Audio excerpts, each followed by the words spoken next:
Bonjour à tous. Un peu fort. Bon, au moins tout le monde m'entend bien. Ok, alors, je vous propose qu'on se lance un petit défi. Bon, il est 14h30, donc normalement la digestion commence à être passée, donc vous devriez être à peu près attentif et pas trop endormi normalement. Si vous vous endormez, je le prendrai très mal, je vous préviens.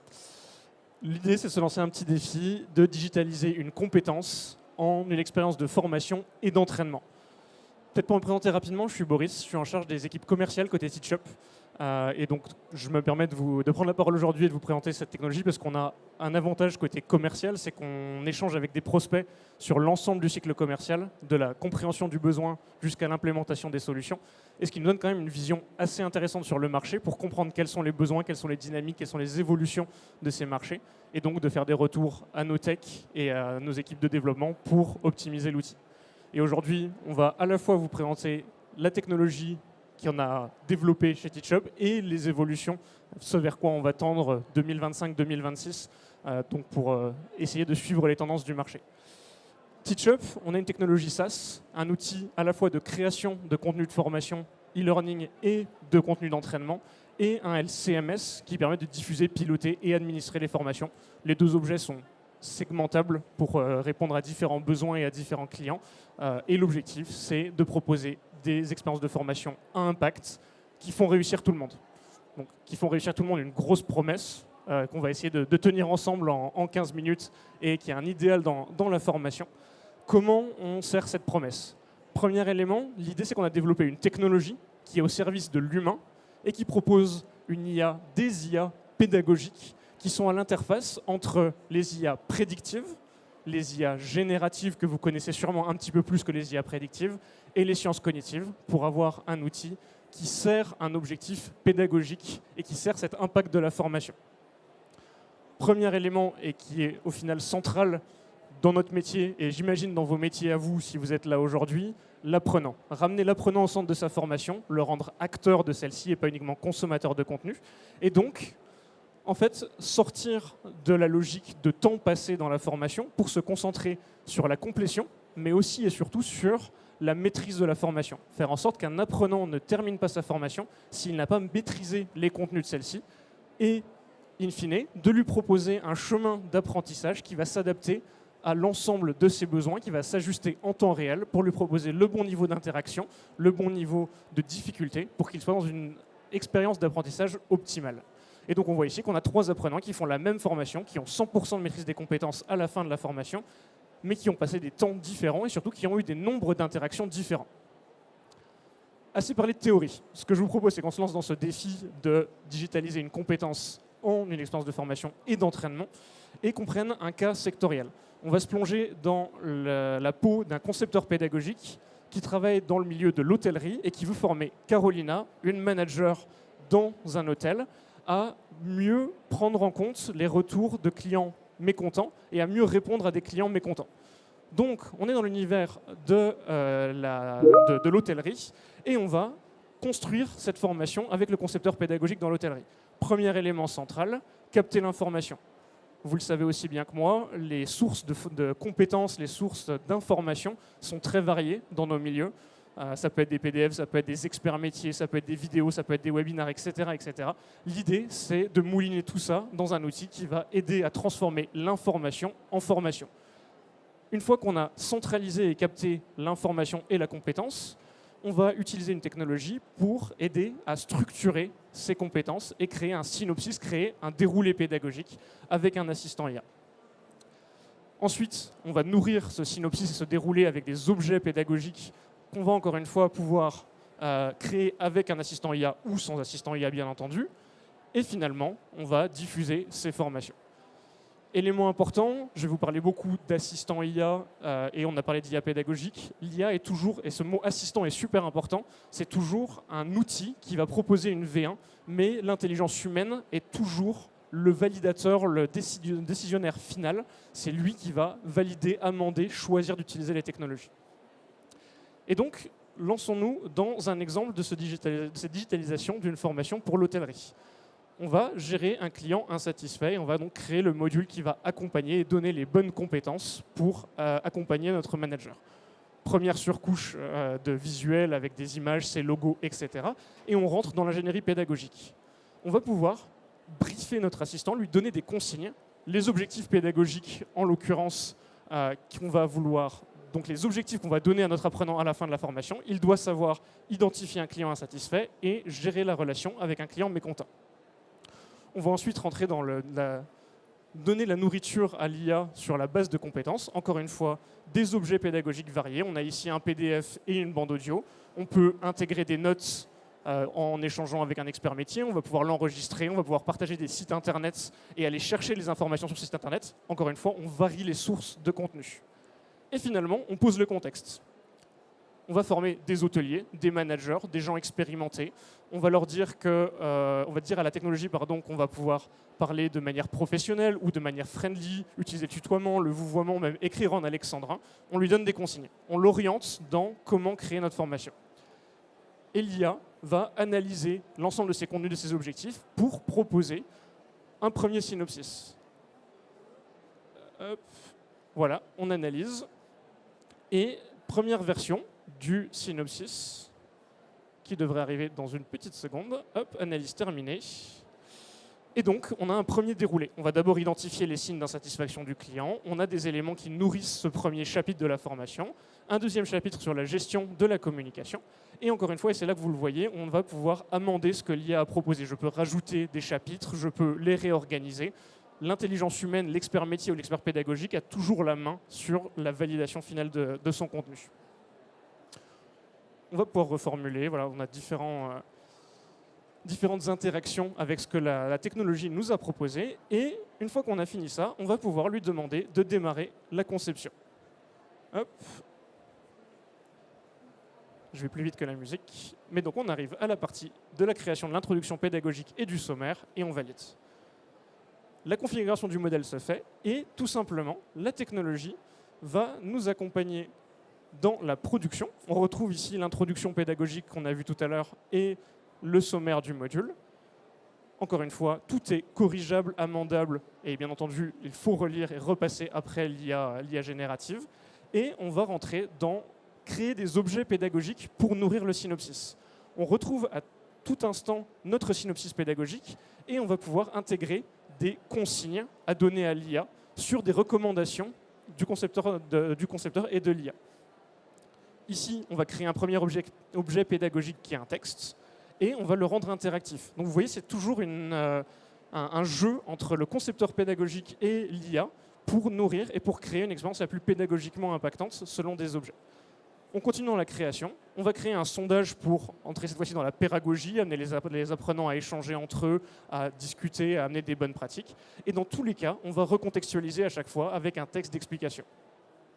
Et ce que vous pouvez observer quand on ouvre le synopsis pédagogique à chaque fois, c'est que les cases qui ont déjà été utilisées vont être grisées pour qu'on ne réutilise pas des thématiques. Donc on peut suivre le synopsis proposé par l'IA ou on peut sortir du cadre et créer soi-même des contenus. On va créer un dernier objet pédagogique qui, dans notre cas, va être un processus. Et vous voyez qu'en quelques secondes, on a, en utilisant le synopsis proposé par l'IA, généré 6 objets pédagogiques que vous retrouvez ici sur la droite. Et donc, on a déjà créé quasiment 10 minutes de formation.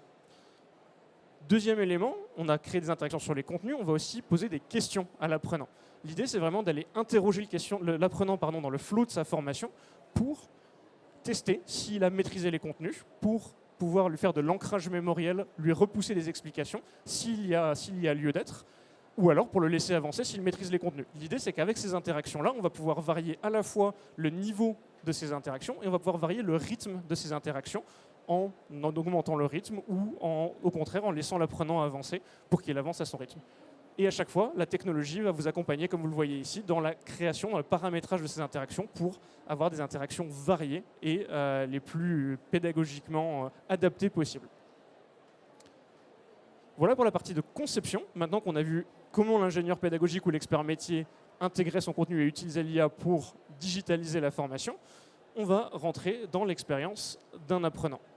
Ce qu'on a conçu là en quelques minutes ensemble dans cette petite vidéo se retrouve cette fois-ci côté apprenant. Et donc toutes ces interactions qu'on a générées se retrouvent ici côté apprenant, puisque l'apprenant va devoir agir, va devoir interagir avec son contenu. Il est acteur de sa formation et pas uniquement consommateur de contenu, avec des variétés de jeux assez larges Chaque jeu pédagogique a un niveau de difficulté différent. Une question ouverte est plus difficile qu'une question avec un QCM qui est plus difficile qu'un autre type d'interaction. Et l'idée, c'est en permanence de jouer avec ce niveau d'interaction pour faire en sorte que tous les apprenants interagissent avec le même contenu et surtout avec tous les contenus, mais que ça s'adapte à leur rythme. Et donc un apprenant qui enchaîne les bonnes réponses va avoir des interactions de plus en plus complexes. Un apprenant qui enchaîne les mauvaises réponses va avoir des interactions de plus en plus simples pour éviter de le mettre en situation d'échec. Si un apprenant avance trop vite dans sa formation, comme c'est le cas à certains moments ici, parce qu'il passe 30 secondes sur un contenu qui prend normalement 5 minutes à un apprenant moyen pour être assimilé, on va tout de suite lui poser une question pour vérifier s'il maîtrise déjà le contenu ou s'il est en train de bâcler sa formation et d'aller trop vite. Et on va jouer vraiment sur ce rythme de formation qui va être ajusté en temps réel par l'IA prédictive dont je vous parlais tout à l'heure pour mettre l'apprenant dans une situation optimale d'apprentissage. Et à chaque fois, on va recontextualiser. Vous l'avez vu juste à l'instant, les explications étaient reformulées. Attention, tu as répondu 50%, cette réponse était mauvaise parce que. La bonne réponse attendue était celle-ci parce que. Donc on va utiliser encore une fois ces IA pour recontextualiser et faire de l'ancrage mémoriel le plus spécifique possible. On retrouve ici côté apprenant les éléments de pédagogie dont je vous parlais tout à l'heure. On a ici un mur de contribution où les apprenants vont pouvoir tout simplement partager des bonnes pratiques, enrichir le contenu avec leur expérience, leurs idées, leur savoir-faire, et ensuite interagir, liker, commenter les partages de leurs co-apprenants pour toujours enrichir le module. Et on va avoir des phases de renforcement en fonction des apprenants qui vont être plus ou moins intenses en fonction de leur profil et en fonction de leur maîtrise des contenus précédents. Et à chaque fois, on est coaché, on a une réponse, on a des explications avancées. L'idée, c'est vraiment ce que je vous présentais sur le graphique tout à l'heure, que tous les apprenants terminent leur formation avec un taux de maîtrise optimal de celle-ci, 100%, et qu'ils aient maîtrisé tous les contenus qu'on leur a proposés, mais à leur rythme. Voilà pour le côté apprenant. Si vous voulez des exemples, n'hésitez pas à venir nous parler. Je vous remettrai le stand après, mais on pourra vous envoyer plein d'exemples et plein de contenus de formation. Mais du coup, pour résumer ce qu'on a vu ensemble, l'objectif, c'est d'engager les apprenants, donc de leur proposer une formation en adaptive learning, une formation adaptative pour parler français, qui vise à le faire maîtriser à son rythme 100% du contenu qu'on lui propose. On va intégrer du social learning pour amener de l'interaction entre pairs et du dynamisme. Et finalement, je vous parlais des développements et de ce qui va se passer sur les prochains mois et les prochaines années, entraîner l'apprenant pour l'aider à développer des soft skills. L'idée, c'est in fine de se servir de toutes ces datas et de toute cette connaissance qu'on a de l'apprenant pour lui proposer une expérience d'entraînement et d'apprentissage en situation quasi réelle. Donc, on est toujours sur notre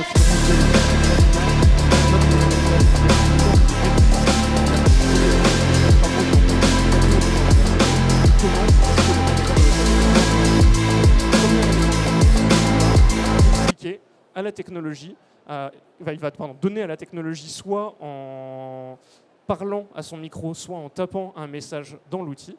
Et il va dire, voilà, je vais expliquer ça, ça, ça et ça, accueillir le message de telle manière à ce que la technologie puisse le corriger et sur un référentiel de compétences, lui dire, bravo, sur cet exercice, on évaluait ton empathie. Ton message est empathique. Ta personnalisation du message est top, tu donnes le nom de la personne, etc., etc. Par contre, attention à ton orthographe. Et tu aurais pu envisager un geste compensatoire pour être sûr que le client soit heureux et revienne dans ton hôtel. Et du coup, l'apprenant...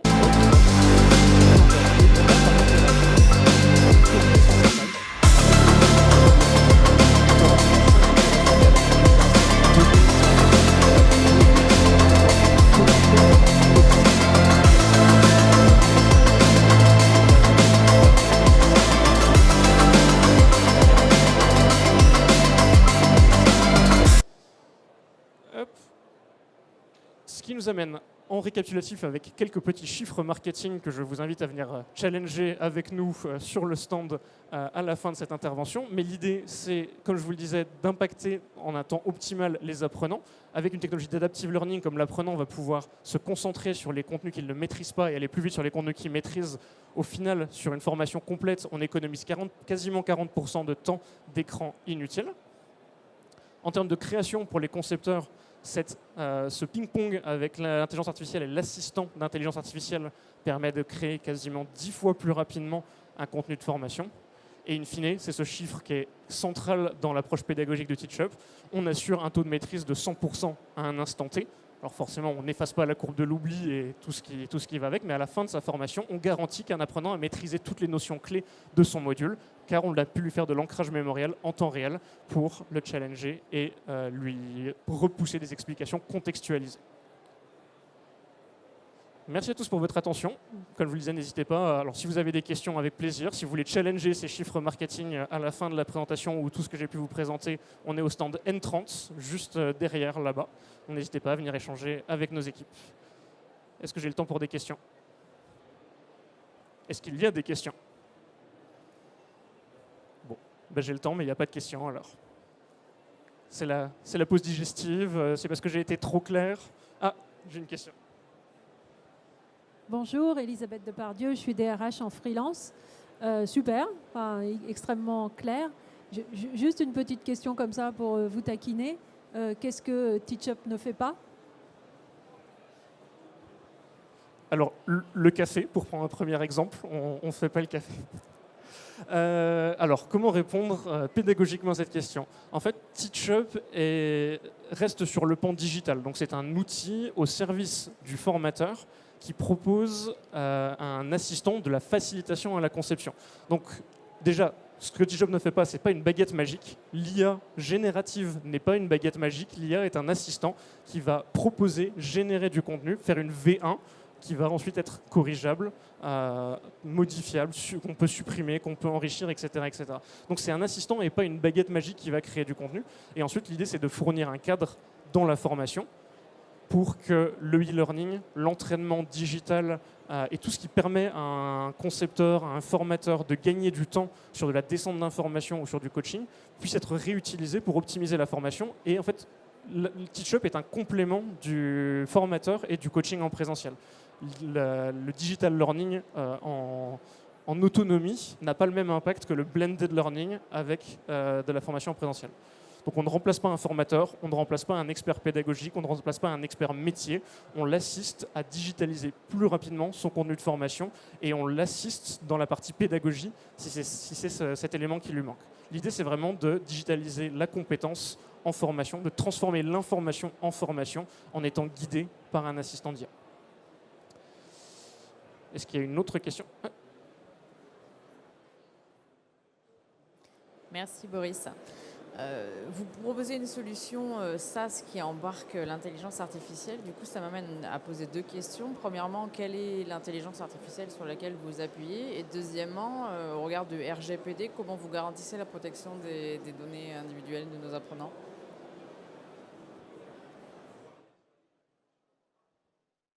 Alors, super question, merci beaucoup. Plusieurs éléments de réponse en fonction des IA. Je vous raffiche ce petit tableau. On va vraiment segmenter l'IA prédictive de l'IA générative. Vous avez beaucoup entendu parler ces derniers mois d'IA générative, ChatGPT, Mistral et consorts. Et l'IA prédictive est plus ancienne que l'IA générative, mais beaucoup moins connue.